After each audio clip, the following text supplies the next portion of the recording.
Life has a way of testing you when you least expect it. One moment, you're on top of the world, and the next, you're flat on your back wondering what just happened. I don't care who you are. I don't care where you come from. At some point, life is going to knock you down.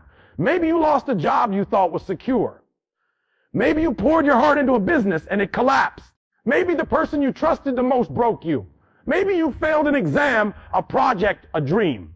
Maybe you even failed yourself. And when life hits you that hard, the first thought that comes into your head is this: maybe this is it. Maybe I'm not cut out for more. Maybe I should just give up. But I came here to remind you of something powerful. Being knocked down is not the end. Staying down is. Everybody loves a success story, but what they really remember, what really inspires the world, are comeback stories. Because a comeback means you didn't quit when you had every reason to. A comeback means you fought back when the odds were stacked against you. A comeback means you proved to life, to others, and to yourself that you're not finished yet. And let me tell you this, your story is not finished yet. Pain is preparation. Let me talk to you about pain. The truth is, pain is the greatest teacher you will ever meet. Pain doesn't just show up to hurt you. Pain shows up to prepare you. Think about the people we admire. Michael Jordan, the greatest basketball player of all time. Do you know what fueled his fire? In high school, he was cut from the varsity basketball team. Imagine being told you're not good enough for the very thing you dreamed of. He cried. He broke. But then he worked. That rejection didn't destroy him. It prepared him. Oprah Winfrey, one of the most powerful women in the world. Early in her career, she was told she wasn't fit for television. Can you imagine that? The face of TV being told, you're not good enough for TV. That pain became her preparation. That rejection pushed her into becoming unstoppable. Nelson Mandela, 27 years in prison. 27 years. That's more than some of you have been alive. And yet, those years didn't break him. They prepared him to lead South Africa into freedom and unity. Listen to me carefully. Your pain is not punishment. Your pain is preparation.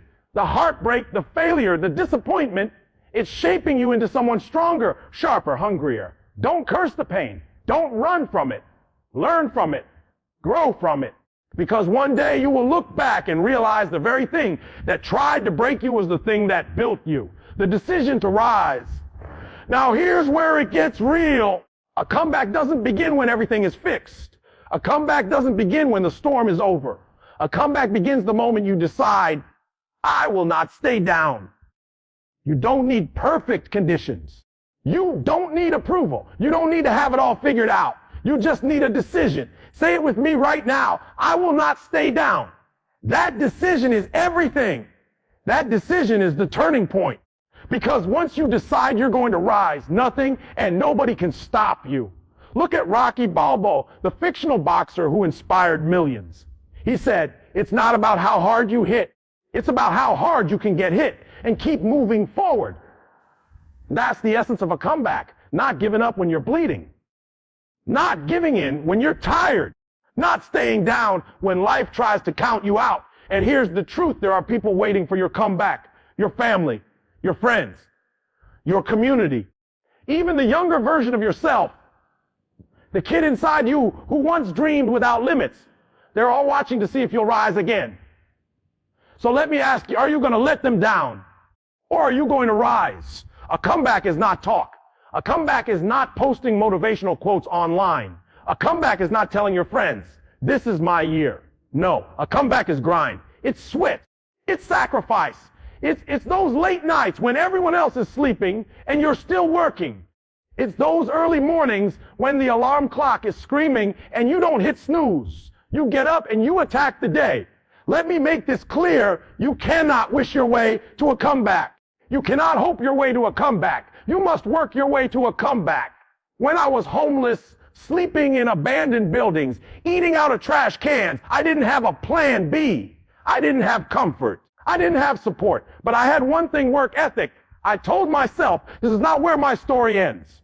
This is not how my life will stay. And I worked day after day, night after night, until I built myself up from nothing. Some of you want the comeback, but you don't want the grind. You want the success, but you don't want the sweat. You want the prize, but you don't want the process. But let me tell you the truth, your grind is the fuel of your comeback. If you failed an exam, don't just cry. Study like your life depends on it. If you lost money, don't just complain. Build again with twice the hunger. If your dream collapsed, don't just moan. Rebuild like you've never built before. Do you know why comebacks are so powerful? Because they're not handed to you. They are earned. And the day you look at yourself in the mirror and say, I didn't quit. I didn't give up. I worked for this. That's the day you'll understand the true power of a comeback. The legacy of a comeback. Here's the beautiful thing about comebacks. They don't just change your life. They change the lives of everyone watching you. Think about it. Nelson Mandela didn't just come back after 27 years in prison. His comeback gave an entire nation hope.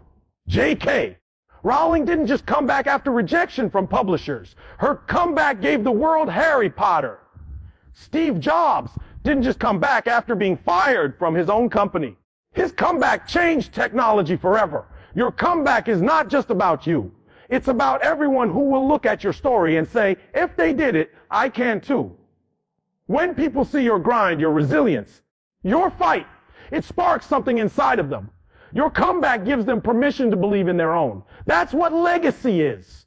Not just what you achieve, but what you inspire others to achieve.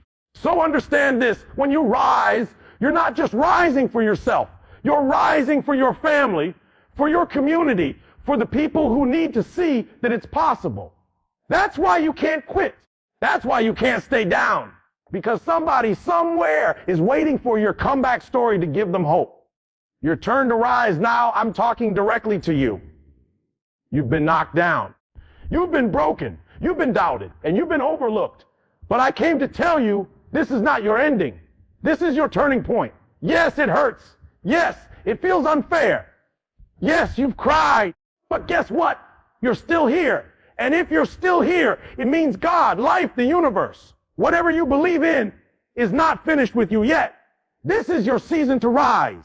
This is your season to fight. This is your season to come back stronger, faster, hungrier than ever before. Don't let fear stop you. Don't let failure define you. Don't let doubt chain you. Right here, right now, make the decision, I'm going to rise. I'm going to work. I'm going to finish my story, because the greatest chapters of your life have not been written yet. The world awaits your comeback, so here it is. You've been knocked down. You've been counted out. But the story is not over. The world hasn't seen your best yet. The world hasn't seen your fire yet. The world hasn't seen your comeback yet. And when you rise, not if, but when you rise, when you fight, when you grind, when you win again, the world will remember your name, because you are proof that comebacks are real. You are proof that pain can become power. You are proof that failure is not the end. So get up, wipe your tears, dust yourself off, look life in the face and say, you may have knocked me down, but you will never knock me out. Because this is the season of your comeback.